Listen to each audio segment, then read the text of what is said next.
Welcome into Candlestick Chronicles, a 49ers podcast on the Blue Wire Podcast Network. I'm Kyle Madson. I write about the 49ers over at NinersWire.com, part of the USA Today Sports Media Group. That's Chris Biderman, and we're going to talk about a 53-man roster projection. We're recording this Sunday afternoon. The 49ers have not made any cuts yet, but we've gotten a couple of injury updates, which can help inform our decision-making. Before we do that, though, Chris, talk about our friends at Lamb Chops. Yeah, we're recording a podcast, which means, of course, I am wearing our official podcasting uniform partner, Lamb Chops. I got my sweat shorts on in the house today. Extremely comfortable, high-quality clothing. Check out sglambchops.com and use promo code Candlestick20 to save 20% on your order.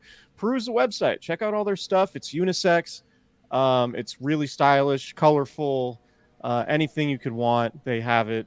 Great gear for the fall, for the summer. Just a phenomenal clothing brand, and we've been super excited to be sponsored by them. Going on our second or third season now? I forget. Time flies when you're having fun. I believe this is second. I believe this is our second season with Lamb Chops as a sponsor. So shout out to Lamb Chops, sglambchops.com, promo code Candlestick20 to save 20% on your order, and make sure you follow them on all the socials at SG Lamb Chops. Lamb Chops, just great clothing. Super happy to throw them on anytime I can. Same. We're also sponsored by Prize Picks. Prize Picks is America's #1 daily fantasy sports app. They have over 5 million active users, and the reason I love it is it's so easy and it's so exciting, and it's the best way to play daily fantasy sports. Well, Kyle, how do you play? Great question, listener. All you do, you pick more or less on 2 to 6 player stat projections, and then you watch the winnings roll in. It's that easy. Right now, one Caleb Williams passing yard gets you one win on Prize Picks every week in September. Yeah, not only so if Caleb Williams, Bears rookie quarterback, throws for 1 yard, I want to make sure I'm reading this right. I'm doing this on the fly. Only 1 yard gets you an automatic win every football weekend in September. 4 weeks of free W's. Don't miss this deal on Prize Picks because it's gone when September ends. So that's easy. You throw Caleb Williams in every entry you make, and that's automatic. I promise Caleb Williams is going to get at least one passing yard in every game he plays in September. I promise. I'm telling you that right now. Also, the thing I love about Prize Picks is the flex play. Chris, you always go big or go home with the power play. I love a flex play. And Prize Picks invented that, which means you can still cash out even if your lineup isn't perfect. You can double your money even if one of your picks doesn't hit. So yeah, if you have 4 projections and you flex play and you only hit 3, yeah, you still get a little money. Which is one of the reasons I love Prize Picks. Can't wait to start doing these every week, Chris. Yeah, really exciting. I think I'm going to switch it up from the way I did it last year. Oh, wasn't the most successful. We've gone back to the drawing board, and we're going to unveil our new strategy once the season starts. But beautiful. Super excited to get going with Prize Picks again. Can't wait. I'm going to be leaning heavily on Christian McCaffrey this year. I feel like that was the move last year. I'm going to do it again this year. And you know what? Given all the Brandon Ayuk hubbub, I think I'm going to lean on George Kittle quite a bit this year too. I think that's going to be the move in Prize Picks. But again, we'll talk strategy and dive into it further each and every week with Prize Picks here on Candlestick Chronicles. Download the Prize Picks app today and use code Candlestick and get $50 instantly when you play $5. That's code Candlestick on Prize Picks to get $50 instantly when you play $5. You don't even need to win to receive the $50 bonus, by the way. It's guaranteed. Prize Picks, run your game. All right, let's talk Niners 53-man roster. I keep paranoidly, how do I say that? Not a word. I keep in a paranoid manner looking down at my phone because I'm super afraid as we're talking about 49ers rosters and stuff that they're going to make cuts. Like they're just going to announce like 10 cuts in the middle of us talking about who they're going to release or not release. So I keep checking just in case. With you saying that, I've just I moved my Twitter feed to the secondary monitor here in the lab, and I will keep us updated if there's any more breaking news while we're recording. Love it. Well done. But yeah, I don't know. I don't know if they'll make cuts before. I don't think they have so many injuries that they might as well, like, if they're going to practice Monday and Tuesday, they might as well just like have some of these guys out there. Yeah, no doubt. And it just, I think there's some of the injuries, and we can talk about this here up top before we get started. Yetur Gross-Matos and Leonard Floyd both left their preseason finale in the first quarter with knee injuries. Kyle Shanahan, after the game, called them knee sprains. He had an additional update on Sunday. He said that Gross-Matos is week to week, but there's hope that he will practice leading up to week 1. Leonard Floyd is day to day, which I think provides a little bit of optimism that he'll be ready for the season opener. But again, we'll monitor that over the next couple of weeks. But that's kind of one of the things. D. Winters also has an MRI coming up where their injury situation is such that it might determine how the roster shakes out at certain spots. Yeah, and there's a new rule this year. I think we've alluded to it a little bit, but you get a couple injury designations where you could have guys on injured reserve and allow them to return. I believe it's after 4 weeks before final cuts. So the way the rule used to work was even if a guy was injured, but you plan on having him on the 53-man roster, he had to be on the 53-man roster during final cuts before then going on injured reserve and finding a replacement. Here, teams now can put 2 guys on injured reserve, given the return designation. So that counts towards their total. What's the number? 6, I believe, for the entire season that they have. 8.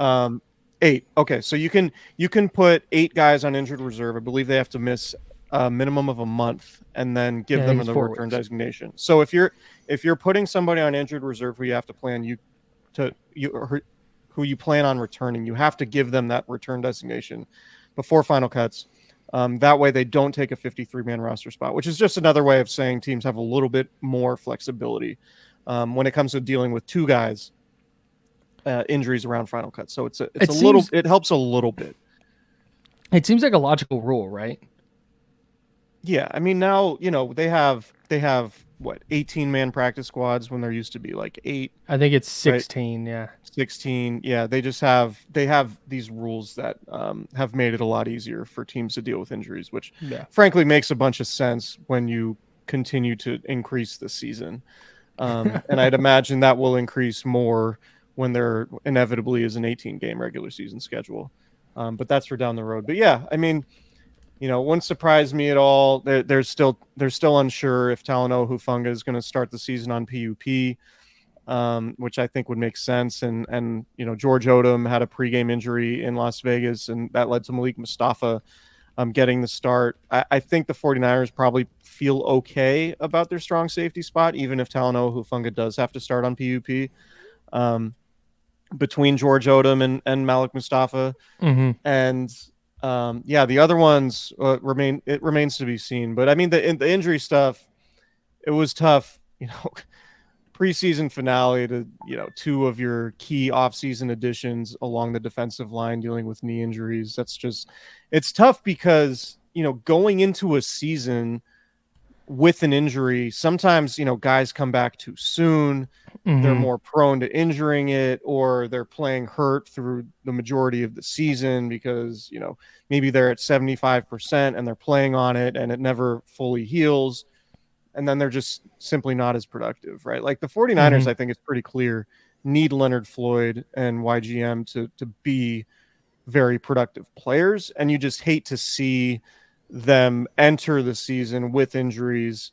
If it's me, I'm like, I've harped on a lot about, getting off to a good start to the season because getting the number 1 seed is super important.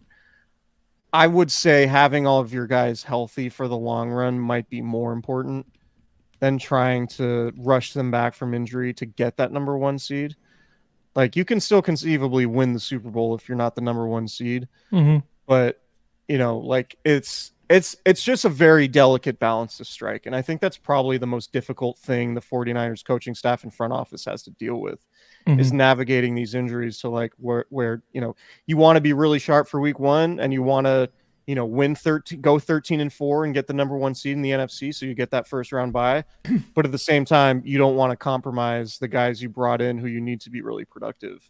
To help you win the Super Bowl. Like that I think is the hardest part about this time of year is just juggling those things. Yeah, for sure. Especially for the 49ers where the defensive line depth is already not great. Yeah. And they're relying on those two guys specifically alongside Nick Bosa as the only like proven pass rushing commodities they have. Everybody else is either just had a cup of coffee in the NFL or their extended playing time hasn't been great. So it's I think the theme for this season, and we can talk about this more as we talk big picture things previewing the year. And thankfully we have a couple weeks before the season starts so we can dive into some of these themes. But Niners are going to have to be carried by their stars. Yep. This year more than others. Like 2019, they had a lot of depth. The last few years, they've had a lot of depth. Now with all these guys getting paid and, some guys being on the back nine of their careers, like you need to be carried by your stars because the way the roster is constructed, I don't think you can necessarily count on the depth on the margins in the same way that you could in previous seasons. So that's going to be the challenge. Like Nick Bosa needs to have a defensive player of the year type season for the Niners to get to where they want to go, in my opinion. It can't be like totally Nick Bosa has 12 sacks and is like fine in Pro Bowl or like, no, Nick Bosa needs to be one of the best 2 or 3 defenders in football for the Niners to get to where they want to go because they don't have the same level of depth on the defensive line. And that's potentially highlighted with these injuries. And I think that's the case. We're going to dive into a 53-man roster projection here. I think that's kind of the case at multiple positions where you feel really, really good about the top X number of players at that spot, but you feel not as great if they have any kind of injury adversity. And I think that's kind of a theme as we're going to go throughout, specifically though on the defensive line. You want to dive into this now? Anything else on the injury front? All right. Ricky Pearsall's coming back to practice this week. Yes.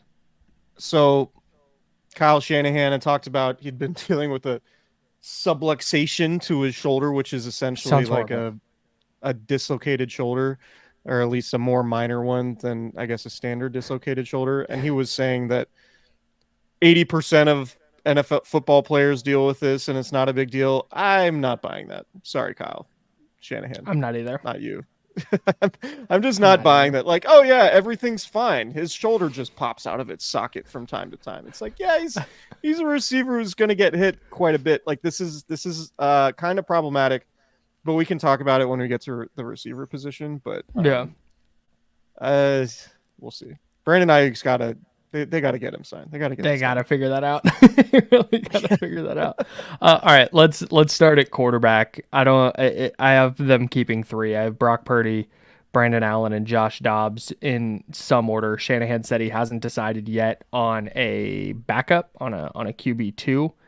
But I think regardless, unless one of those, unless some team is going to give the Niners like a 4th round pick for Allen or Dobbs, I think both of them are going to be on the roster this year. Yeah, I would imagine so. I don't think Kyle Shanahan's going to announce who his backup quarterback is until, I think that like the week 1, like Monday night when we know who the emergency designated quarterback is, because I'd imagine they'd have 46, the 46 or 47 on the active roster, right? And then one will be the designated quarterback. And once we know that, then we'll understand, or we'll have the understanding of who the number 2 and number 3 are. I do think it's interesting. Like that'll be an interesting decision because I think, said this before, but if I were to like throw somebody in mid game, I think Josh Dobbs would be like kind of that curveball, that off speed pitch that might make defenses different or have to play differently, right? Whereas like if Brock Purdy's out 4 to 6 weeks with a high ankle sprain, then maybe Brandon Allen's the guy that could more approximate Brock Purdy. So you don't have to like entirely change your offense.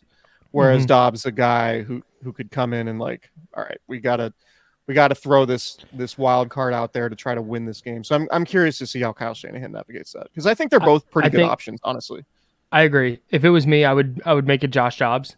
I just think the added layer of his athleticism makes him gives him a higher ceiling. But Kyle Shanahan is the least risk averse quarterback in the coach in the universe, which leads me to believe he's going to go with Brandon Allen because Brandon Allen is older. He's been in the system for a full year, and Shanahan doesn't want that wild card aspect. That's where I think it's going to land. I agree. Shanahan is very much, he wants the guy who is an extension of himself. Yes. Minimal variables on offense. Rather than the freewheeling playmaker, I think, generally. So I would agree. We'll see. Running back. I have 4 running backs. I have Christian McCaffrey. For now, I have Elijah Mitchell, Jordan Mason, and then I think Isaac Guerrero. In fact, let's talk about him for a second. The 4th-round pick out of Louisville. I think he did enough in the 3rd preseason game to make the team. I think so too. It's one of those things where they kind of they would be sticking to their evaluation and kind of taking a leap of faith a little bit because he missed so much time during training camp, but like he offers them something that's more unique than Cody Schrader, right? Like Cody Schrader is not gonna, I don't think he's really gonna be a potential difference maker as a return man. Guerrero, to me, just his running style and the body types are similar, but like not exactly the same. He reminds me of Raheem Mostert. Definitely. He's a guy who's running, and when you just watch him run, you don't really think he looks that fast, but you see how much ground he covers and how efficient his strides are. And you're like, oh, that dude is cooking down the field. Yeah. Until he runs out of gas at about the 20-yard line. which is prone to happen. And the Raiders kickoff coverage and those missed tackles, weren't exactly great. It wasn't Isaac Guerrero being Barry Sanders on that play exactly. It was the Raiders whiffing on some tackles. But I will say, go ahead. I will say the maintaining speed through contact thing. When he kind of got into the open field, and I think that two different Raiders had a shot at him and both bounced off. He didn't really. He felt like he didn't even break stride those with those hits, and I feel like that more than anything is going to be valuable on kick return. And so that's what I was going to say too. Like the tackling was bad, but also when a 220-pound dude is moving that fast, he's got to be pretty tough to bring down in the open field. Yeah.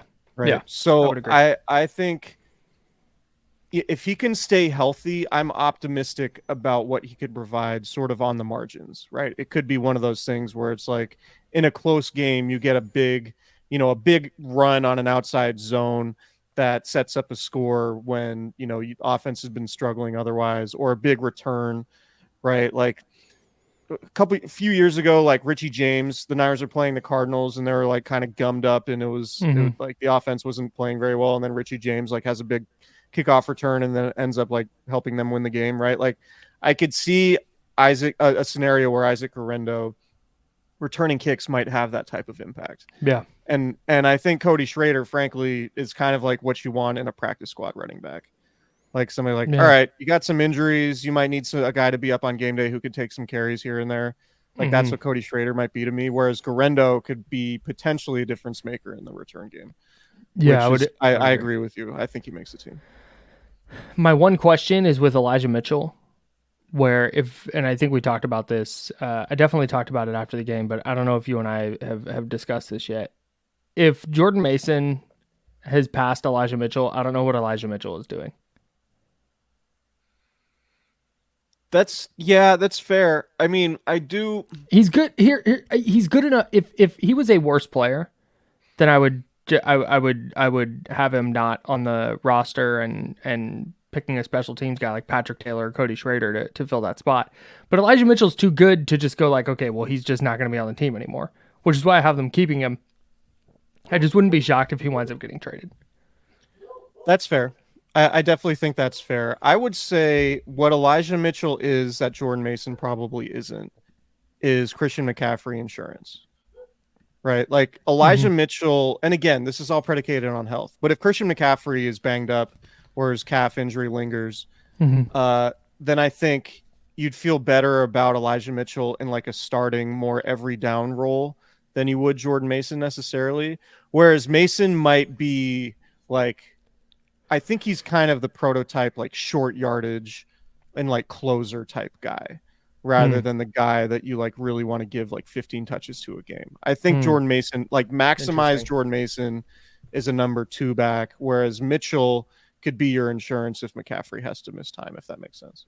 Sure. But I totally could see a scenario where they're like, we feel really good about JP Mason, so we're going to, trade Mitchell for, a late round pick somewhere. I think that would make sense. Kyle Juszczyk also in the mix there. I separate running back and fullback because I'm a weirdo, but Kyle Juszczyk will be on the team, I think. Yeah, he's the best fullback in the league is in the mix, definitely. Definitely in the running for a roster spot. I meant at running back. That was tailbacks, sure. And I just separate the two. I know that some people include Juszczyk in as a running back. Wide receiver. I've got Brandon Ayuk. I think he's going to be on the team. Juwan Jennings, Deebo Samuel. I have Chris Conley making it. Yep. And then Jacob Cowing and Ricky Pearsall, the 2 rookies. I agree 100%. I think Connolly is sort of the perfect 5th wideout because you don't feel terrible throwing him in there because he can make some plays, and he's also just a really good special teams player. And I think he's like he's the exact kind of guy you want on the margins of your roster. And I think to this point, I think he's earned it to like earn a 53-man spot. Like he's earned that. He's earned that distinction beyond like being a guy who they throw on the practice squad and just elevate every week. Like you got to reward players like that, just from like a culture setting standpoint. Like, dude, if you're going to be an NFL journeyman and bounce around the league, and then you're going to come here and be a really good player in your role, like reward that guy. Like that's 1,000%. Like Chris Connolly to me is like the dude you reward for what he's been in big moments in the playoffs last year on special teams. Like he absolutely deserves a roster spot. And frankly, I would be a little annoyed for him if they give him the treatment of like, we're going to start you on the practice squad and then bring you up every week. I'd be like, if I were him, I would be dying to sign somewhere else. Be like, I've done everything you guys have asked me to.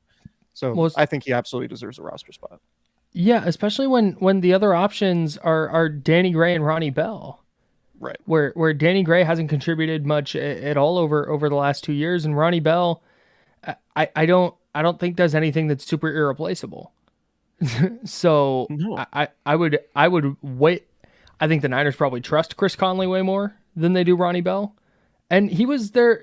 I know people were talking about this during the Super Bowl. Like he was for a minute there the Niners' best player from everything he was doing on special teams. So I'm with you, man. He's one of their 6 best wide receivers. And Jake Cowing does Jake Cowing does everything Ronnie Bell does, but better at this point. Yeah, great point. Like really good point. Cowing is probably, if not one of the most encouraging developments of the last few weeks for the Niners. Like at this point, it wouldn't surprise me if Cowing ends up being better for them than Ray's McLeod was the last few years, right? Yes. Yeah, dude, I think he's, and again, the caveat is that he's doing this in preseason, right? Sure. Against lesser competition, so that's totally on the table. It's baked into the analysis here. But again, if you're talking about just trajectories, he went from a guy who wasn't practicing because he had a hamstring thing to all of a sudden he's in games. I think he caught all 8 of his targets in the preseason for something like 80 yards and a touchdown. I think it was. And the versatility of the way he was getting the football, it wasn't just jet sweeps and screens. He was making plays down the field. He made a couple of catches on those in-breaking routes that the 49ers make so much hay on. I'm really encouraged by what I saw from Jacob Cowing as a receiver, for sure. And the thing is that I'm pulling it up right now, but like, because I don't want to get these numbers wrong. But like, this dude, 1,300 yards in 2021 at UTEP, 1,000 yards in 2022 at Arizona, 90 catches for 848 yards and 13 touchdowns last year. Man. And like a lot of punt and kick return experience. Like it's not like this is kind of coming out of nowhere. I feel like he's one of those guys where the production you saw in college is pretty easily translatable, especially in Kyle Shanahan's system. And frankly, he has a physical skill set, right? Like, it's not like, oh, this guy was just good in college and it's not going to translate. It's like, no, man, his movement skills should, particularly in Kyle Shanahan's offense, should make him a useful player. Yep. So I'm in on Jacob Cowing, at least from what we've seen. And again, maybe in the regular season it doesn't translate, but in terms of like the Niners punt return situation, I think he's their best option, which I think is pretty impressive for a rookie, right? Yeah. It would be peak 49ers. Just absolutely freaking peak. If Jacob Cowing winds up being better than Ricky Pearsall. Like, happens all the time. Of course he is. Why wouldn't he? Whenever they draft multiple positions, the guy taken later is better, or the undrafted rookie is better. Uncanny. Okay, and this is not Ricky Pearsall might be back from his shoulder injury and step into a role week one and be awesome and be way better than Jacob Cowing, sure. But it's funny that going into late August of their respective rookie seasons, it's looking very much like the 4th round pick is ahead of the 1st round pick. Well, at this point, I mean, Pearsall's going to make the roster, obviously, but at this point, how can you justify having Ricky Pearsall active on, Monday night against the Jets over Jake Cowing or even Chris Conley? You can't. As long as Brandon if Brandon Ayuk's back, you can't justify it at all. Yeah, that's a key caveat. Yeah, I don't know. He just hasn't practiced enough.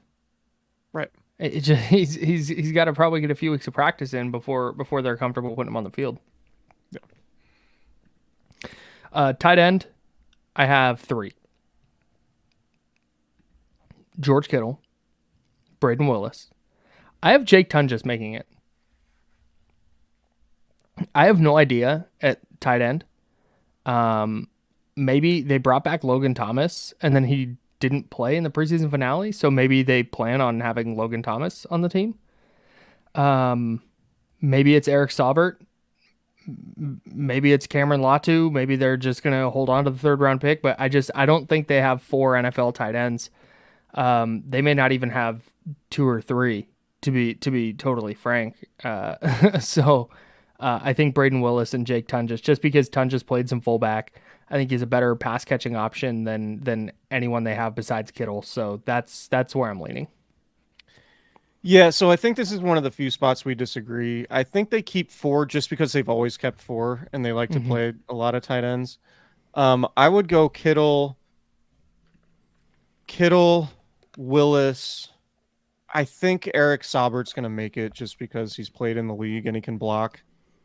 And then, if it was Tunges or Latu, like that would, the Cam Latu thing is kind of interesting because it's like, all right, how do you feel about him, having a decent preseason game Friday night, right? Is it like, is that trajectory changing for him, or is it like, all right, this dude is on the same track as Ty Davis Price and Trey Sermon and just going to be elsewhere, like a 3rd round pick who just didn't pan out and they just moved on from? Or are they going to be like, well, we have this developmental tight end who we drafted for a reason, who basically had his rookie season washed out because of injury and a bad training camp, who we think still has enough upside to keep around as like the 4th tight end who's not active on game day, who they try to develop long term? Or would they just be like, no, we need another guard, we need a 9th offensive lineman, right? I don't know. I think that's I tend to think they keep 4. I just don't know if that 4th is going to be Latu or Tunges. Sure. And maybe you're right. I just think it speaks volumes about where Cam Latu is, that he caught 3 passes in a preseason game and it was like, oh wow, that's an improvement. Well, and I'm not knocking what you said. It's just you're right. It was like, wow, look, Cam Latu, but he caught passes when he was open. Like that's where the bar was for him. So right. I think it was David Lombardi from The Athletic called him an ascending player, and like, okay, maybe he is ascending, but from where and how much? And I can't get there. I can't buy into the Cam Latu thing. He's probably not accelerating from 5th to 6th gear at 100 miles an hour. It's probably more like 1st to 2nd gear. Jacob Cowing is ascending. Jacob Cowing is ascending to me. What I would say about Latu, which muddies this whole thing for me, is like they knew he was a project when they drafted him. Mm-hmm. Given that he played defensive end, a good point. He went to Alabama as a defensive end, and then he transitioned to tight end, and they seemed to have a willingness to, to try to develop him a little bit. So does that continue, or has that patience run out? That's an answer that we'll get when they make final cuts. Yeah, it's a good point. It wouldn't surprise me either way, but I think I would be surprised if they kept 3 tight ends, just because they've seemed to always keep 4. And I think Saubert makes sense as sort of that classic blocking tight end. Yeah, for sure. He's like a Charlie Werner type, if you will. Sure. Offensive line. I have the starting 5: Jake Brendel at center, Aaron Banks, and Dominic Pooney. I have the guard spots. Trent Williams is technically not on the 90-man roster because he has not reported yet. For ease here, I'm putting him on the 53-man with Colton McKivitz as the starting tackles. And then Chris Hubbard and Jalen Moore are going to be my 2 reserve tackles. Spencer Burford and Nick Zakel are going to be on the interior. And then John Feliciano will be on the team eventually, but he's dealing with a knee thing. And he's going to be out at least half the season. He had surgery on his knee. So he is not going to be on the initial 53-man. But I think at some point he'll come in and make an impact. So you have, including Trent, 9 offensive linemen? Yes. Yeah. Okay. So this is probably where, like, if they go 4 tight ends, this is probably where, like Nick Zakel or Spencer Burford is on the wrong side of it. Yeah. Or Chris Hubbard. Yeah. But I would tend to think they keep a tackle over an interior guy. Because, Trent Williams is still kind of a question mark at this point. Just from a standpoint of, like, you haven't seen him, right? Like, I'm sure Trent's in shape and working out, but just, like, you haven't seen him. You have no idea, right? So, unless he's sending Kyle Shanahan, like, videos of his workouts or something. Or shirtless pics like Deebo Samuel.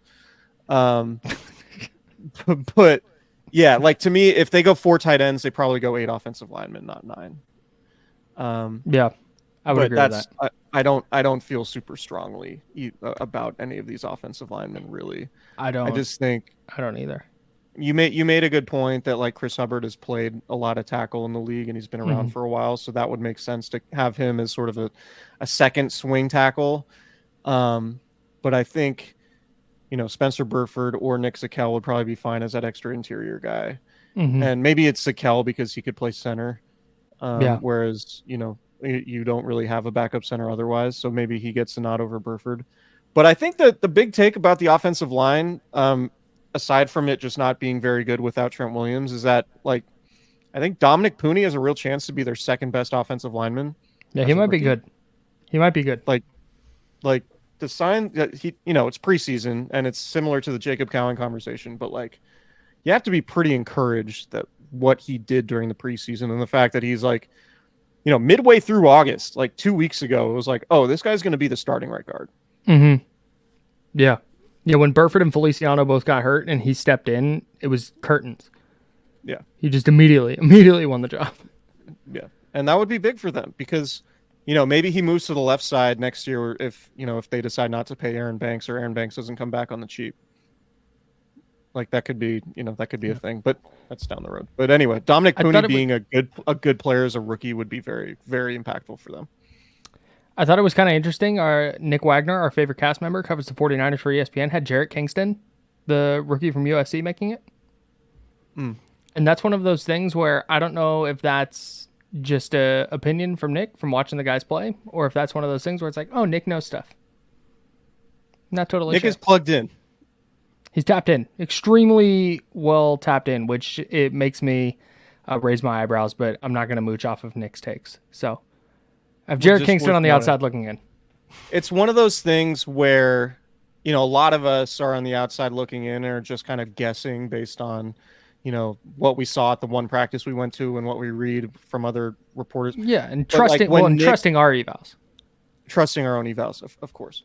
But when somebody like Nick, who is obviously talking to a lot of people behind the scenes, has like a tidbit like that is not sort of common among the 53 roster projection world that we're currently living in, that definitely makes you raise your eyebrows and think that there's a good chance of that happening. Yeah, definitely. Someone told him something, I think is the takeaway. The dude, yeah. I would agree, but I also don't want to put words in his mouth. So if Jarrett Kingston makes it, I will tip my hat to Nick. Smart guy. As always. Mm-hmm. All right. Defensive line, Nick Bosa. I think he's going to make it, Chris. Leonard Floyd, Yetur Gross-Matos, who we talked about their injury stuff, Robert Beal. Those are the 4 defensive ends. And then I have 4 defensive tackles with Malik Collins, Jordan Elliott, Kevin Givens, and Javon Hargrave. 8 defensive linemen feels light. But at the same time, there's nobody who I'm leaving off this list that I don't... That I'm like, oh man, they have to hold on to that player. Yeah. I think I'm in 100% agreement with you. Maybe Evan Anderson has a chance. If one of these guys, I think Kyle Shanahan indicated that there's not going to be an injured reserve designation for either YGM or Leonard Floyd. Mm-hmm. So I think Evan Anderson would have a shot if either of those guys did land on IR, but I'm with you. I think 8 is probably the number, and frankly, that's pretty light because they normally keep 10 because they normally, they've loved to come in waves, as John Lynch and Kyle Shanahan have talked about over the years. But to me, another theme for the season, the secondary might just be better than the defensive line, which would be a first. Under this regime. The secondary might be really, really good, while the defensive line is like Nick Bosa, Javon Hargrave, and some just guys, just some dudes, some guys. Where like the secondary is really making the hay, which would make sense given how the Super Bowl went. It was like the Chiefs had one like really dominant defensive line player and then just a really good secondary, and maybe that's a formula the 49ers are leaning into or backing into. Accidentally, just because of the resources they've had available to them at the position, because they've been they had to pay Nick Bosa, so like they had to pay Nick Bosa and Javon Hargrave, so it's harder to have four dudes like they used to have when it was DeForest Buckner, Eric Armstead, Nick Bosa, and D Ford to an extent, right? Mm-hmm. Yeah, I think backing into it is the right phrasing. Yeah. I just don't. I don't. Even if you were going to prioritize the secondary over the defensive line, then I think they would have gone about it differently. They just kind of overhauled the defensive line in the offseason, and I don't think. Maybe Robert Beal's development didn't go the way they thought it would, or maybe.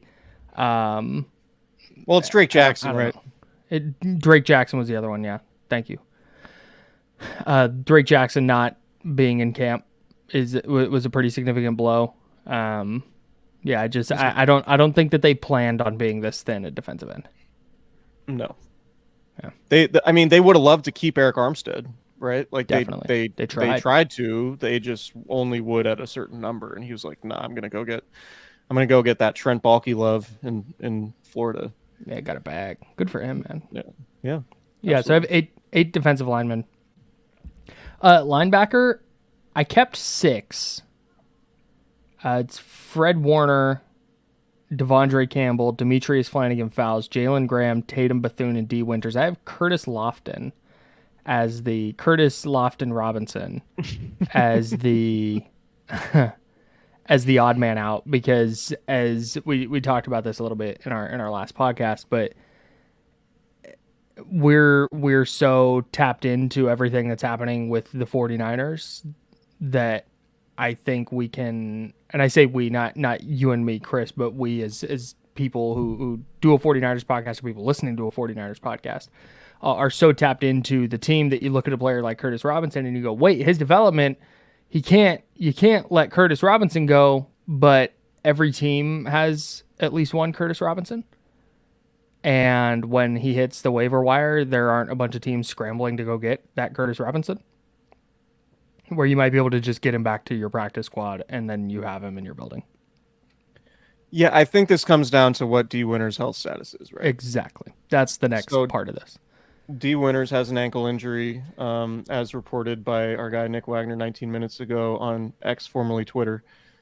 Has an ankle injury. He has more imaging to be done before a timeline to return can be determined.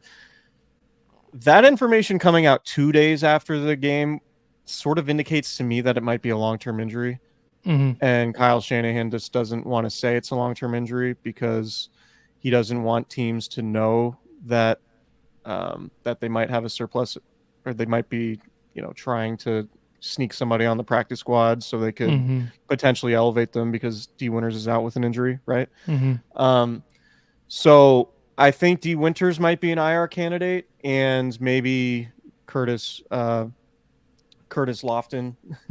Robinson makes the team because of that. But I think I kind of like the depth at linebacker. It's really good. I think it's really good. Yeah, like I think they have guys. I was watching the game, and like I know they really like Demetrius Flanagan-Fowles for his work on special teams. I'm always a little bit surprised that he's like, it seems he's pretty entrenched as the third linebacker. Yeah. Wild. Like, to me, he's like a fourth or a fifth guy. And I would probably rather give those reps to Winters or Jalen Graham. Yeah, it didn't sound like there was really ever any competition for that spot either. Right. Which I'm maybe we're missing something with Graham or Winters or Bethune, but I've seen Demetrius Flanagan-Fowles play in NFL games, and I've never been blown away to the point where I've thought, man, that guy needs to be handed a starting job. He was always like, when he was in because other guys were hurt, it was always like, oh, that's the guy that's getting picked on right now. Yeah. And not really 1,000%. offering a whole lot of resistance. And that's not to say, like, he's clearly, like, they value what he does on special teams. I just think, like, he's probably best as a special teams only cat, and somebody like I would just feel better, even if he's 4% better than Jalen Graham right now. I would still rather get Jalen Graham those reps because I think Jalen Graham long term is a better player on defense, while Flan might be the dude on special teams. I would agree. I think cornerback, we probably have a little bit of a similar conversation. Diameter Lenore, I have 6. Diameter Lenore, Chavarius Ward, Renardo Green, the second-round rookie, Isaac Yadam, who is in the mix to start. I think Rocky Yassin is going to make it. And then I think the last roster spot is a battle between Sam Womack and Darrell Luter. I lean towards Womack. I thought he was a little bit better in Friday's game. But we've seen him win a starting job before. He's been a special team stalwart for the 49ers since he got drafted a couple of years ago. I lean that direction, but at the same time, I think it's probably pretty close to 6-1, half dozen of the other with Luter and Womack. So I'm going with Womack though. So this is another spot that maybe they go more than we would expect. Like if they go light, say on offensive line, and go with 8 instead of 9, or 3 tight ends instead of 4, I could see a world where they keep both Luter and Womack, because while it seems like they're competing for that last spot, they're very different players. And I think while Womack's value lies in being able to play the slot and special teams, I think Luter's value lies in that he might have more upside as like a starter on the outside if you needed him. That's a good point. Right. So like they're very different. So I'm like, I don't want to go full Kyle Madson and say I'm fascinated to see how this is going to play out. But I'm like I'm 90% there. All right, fine. I'm fascinated to see how this plays out. Yes. Yes. Same. Between Sam Womack and Darrell Luter. And I wonder if there's a chance they do keep both. Just because like Luter, it's hard to find cornerbacks, right? And they might like Luter to the point where in a world where you lose potentially Charvarius Ward and Diamador Lenore to massive free agent contracts in the offseason, Luter might be a guy you keep around just because like maybe you believe in his development to the point where he could be a contributor next year. Mm-hmm. And while that doesn't really help you right now, maybe you do go thin and you don't keep Nick Zakelj because you want an extra cornerback who you might be developing for the long haul. While Sam Womack offers more versatility for his ability to play inside and out and on special teams. Mm-hmm. So fascinated to see how that goes. But I mean, they like Luter. They like him. And like you look at his physical profile, he's like 4'4". He's almost got 33-inch arms. Mm-hmm. Like he is like what you want from a physical profile at the position. Yeah. And the coaches seem really high on him because like they were putting him in games last year despite like being on IR. Mm-hmm. So you know, I think there's a chance that they keep both and they maybe go extra on the cornerback room and lean in because frankly, cornerback's a strength. Yeah. Right. Like it should be. I think cornerback might be their best, deepest position on defense, which is kind of a wild thing to think about. But yeah, you can never have too many good corners. And we've seen the 49ers really struggle with cornerback depth. And this year that seems like an absolute strength. Here's the best way I can articulate what I think of that. Because I agree with you. Let's say D Winters is going to start the season on IR. Let's just, hopefully he doesn't, but let's just say that the MRI comes back and hey, he's got to be out a few weeks, so he's going to just start the season on IR. I still think that in that case they would probably just keep 5 linebackers because I would rather let a Curtis Robinson go and see if you can get him back to the practice squad than let a potential NFL caliber corner go and hope to get him to the practice squad. Does that make sense? Yeah. Like there's the ceiling on one of Womack or Luter is I think starting NFL corner. I think the ceiling on Curtis Robinson is like 3rd linebacker. Sure. Yeah, so particularly for this team. Yep. Like you're not really worried about Fred Warner going anywhere, right? Like you do have to factor in a scenario where Charvarius Ward and Diamador Lenore both signed for, $20 million a year in the offseason with another team. Right, exactly. Safety. Jair Brown. I have Talanoa Hufanga making the 53. Again, it might be one of those things where he's not activated by Tuesday, so he's not on the initial 53-man roster. But he's activated in time for week 1. So I think it's Brown, Hufanga, Malik Mustafa, and George Odom. Those are the 4 safeties. If for whatever reason Hufanga is not on the 53-man roster right away, then I think you're probably looking at Tracy Walker, the veteran, over Jalen Mahoney, the undrafted rookie. But I think week 1, that's going to be your 4 safeties: Brown, Hufanga, Mustafa, and Odom. Yeah, Kyle Shanahan said on his conference call Sunday to reporters that they're unsure about Hufanga and whether or not he will open on PUP. So if he does, I would imagine Tracy Walker is that guy. And like a few seconds on Jair Brown. Diamador Lenore, I think rightfully so, has gotten a lot of buzz as like a dude who could take the next step. I think Jair Brown is also like a guy on a trajectory where like if you told me in November we're like, oh yeah, Jair Brown's like one of the 2 or 3 best safeties in the NFC and he's going to be a Pro Bowler, like I don't think that would surprise me. I think he had a forced fumble against the Raiders. It's one of those things where like he might not be the best coverage safety and he might not be the guy that like offensive coordinators are like really highlighting on the 49ers defense week in and week out. But if you look up and it's like, oh shit, Jair Brown has 5 interceptions in the first 8 games, right? And like a forced fumble here or there, like that one surprised me. And sometimes it's just like those takeaways that lead to a guy like Talanoa Hufanga. a lot of mistakes in 2 years ago when he was named an All-Pro, right? Mm-hmm. But he also, like, on Monday Night Football had like pick sixes and forced fumbles and like big plays in big games. And that was ultimately the reason why he was named an All-Pro, despite, down in and down out, maybe not being like a dominant force. He just had some splash plays. I see a world where Jair Brown is like considered one of the better safeties in the NFC because of some splash plays. And I just think he has a chance to be a really, really good player. And I think he has a chance. It's worth noting that like this dude might be one of those guys on defenses or on the defense that takes that step that we're associating with Diamador Lenore. Yeah, man, and that's why. And so just to finish up, Jake Moody, Tabor Pepper, and Mitch Wishnowsky are your specialists. I don't think Presley Harvin did enough to beat out Mitch Wishnowsky. That's really hard to beat out. Really hard to beat out Mitch. Okay, so that's just what we talked about earlier, where the secondary might just be better than the defensive line. I think it's partly because of what you were just talking about with Jair Brown.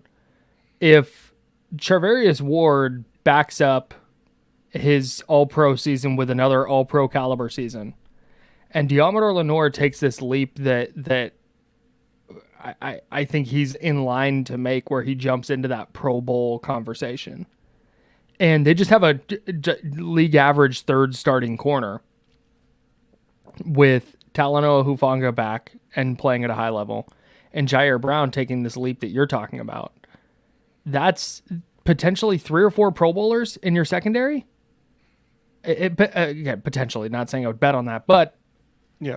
There's I think a very realistic path to the 49ers just rolling out a super dominant secondary this year, which would help insulate them from some of their problems up front. Yeah, and then if they're doing the thing where they're tying coverage together with a pass rush, maybe we credit the secondary to helping Nick Bosa get to 18 sacks, right? Yeah, like that, playing back to front instead of front to back. A lot of coverage sacks. Yeah, I think it's possible. I do too, and that was the big thing with the Niners pass rush last year, right? It wasn't the win rates, it wasn't the pressures. It was just they had such a hard time getting quarterbacks on the ground, and so maybe an improved secondary will just help them up front. And agreed. We see a turnaround in the pass rush, even if that group isn't as deep as it's been. Agreed. That's what I got. That's a 53-man roster. Yeah, I think all things considered, again, like the two things looming over all of it is Brandon Ayuk and Trent Williams. We're recording this Sunday afternoon. Maybe there's a resolution of this by the time somebody's listening to this on their commute home on Monday. I feel like we've been saying that since early July. Man, I really thought last week or 2 weeks ago like it was going to get handled with Brandon Ayuk. Me too. This feels like, considering the reports that like, oh, they're just working out the details on the 4th year. It's like, this has just been so long and such a pain. Just ready. Yeah. I'm just ready for it to end, man. And yeah, it's brutal. Just let it go. Just sign him. Just if you need to give him a little bit more, just give it to him, man. Just do it. It's going to be cheaper. It's going to be cheaper in the short term and the long term than if you just, than if you try to let this thing play out. $30 million a year for a receiver this year is going to be like top 15 money in 2 years. Like it might be like top 5 now, but it'll be like top 15 in 2 years when all these other guys are getting $35-40 million a year to play receiver. It sounds like some of the hang up is about guaranteed money in a 4th year, which is something that like the Niners don't do or teams don't do. Like, all right, just toss them a few million guaranteed in that year, whatever. Well, and like, yeah, and it could be, I heard Nick talk about this on Tim Kawakami's podcast. There might be something to the dates of when the guaranteed money is guaranteed, right? Yeah. There's, George Kittle sort of, as Nick said, George Kittle sort of broke the pattern of like getting guaranteed money a year early rather than, for that season in April. Right. Mm-hmm. The Niners used to do it. If you're on the roster in April, then you're guaranteed, if you're on the roster in April of 2018, then your 2018 money is guaranteed. Whereas George Kittle got, if you're on the roster in April of 2018, your 2019 money is guaranteed. Yeah, right. And that's not how it worked out exactly years-wise for George Kittle. I'm just saying, using that as an example. Right. But so there's all these details. All this stuff is really hard to negotiate and figure out. But at this point, there's so much money in the league, man. Just make it work. No one's gonna. Maybe they should have been negotiating in June. I don't know. Nobody is going to look back and be like, "Oh man, Brandon Ayuk got $2 million more than that. Brandon Ayuk really took him to the woodshed." Dude. Like no one's gonna care. If you overpay now, underpay him later. Like it's fine. Anyway, overpaying a little bit for a good player is a forgivable sin, especially when you're trying to win a Super Bowl. Or even multiple Super Bowls. Or keeping that window open. All right, that's all I got. Subscribe, rate, and review. Follow us on YouTube. Subscribe to the YouTube channel. Like button, notification bells. We're going to be going live after these regular season games. Yep. We will be more consistent during the regular season, of course. This preseason schedule, games on Friday nights, and 7 p.m. on a Friday. Tough scene, man. Especially when you got Folsom, Long Beach Poly going at the same time. How'd that go? This kid, Ryder Lyons, not to be hyperbolic, and not like I'm Mr. High School Football Guru, but Folsom's quarterback, Ryder Lyons, might be the best high school player I've ever seen. Damn. He's a junior. He's already been linked to Oregon and USC and Ole Miss.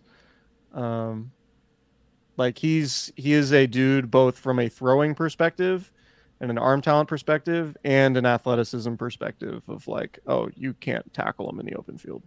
Dang. So, and to say people around the Folsom program are talking about this dude in Jake Browning terms. Jake Browning, obviously an NFL player, won some games with the Cincinnati Bengals last year, but not really considered an elite athlete, right? Just kind of plays the position well. Lions could potentially play the position well, but also have that X factor of he's really good outside of structure. So we'll see. Damn. It's high school. He's a high school junior. I'm not trying to get crazy with this stuff, but I'm just saying, as somebody who's watched a little bit of high school football in Sacramento for the last 3 or 4 years, this dude is the truth. Yeah, no, this is all good stuff as I take notes for my 2029 mock draft. Yeah. Just file it away. All you draft nicks who listen to the podcast, just file away Ryder Lyons when he commits to Ole Miss or USC or Oregon or wherever he goes. Yep. 3 years after the fact, maybe it's a top 10 pick. We'll see. Yeah, possibly. You heard it here first. All right, That's gonna do it. We're out of here. Goodbye, everybody. See ya.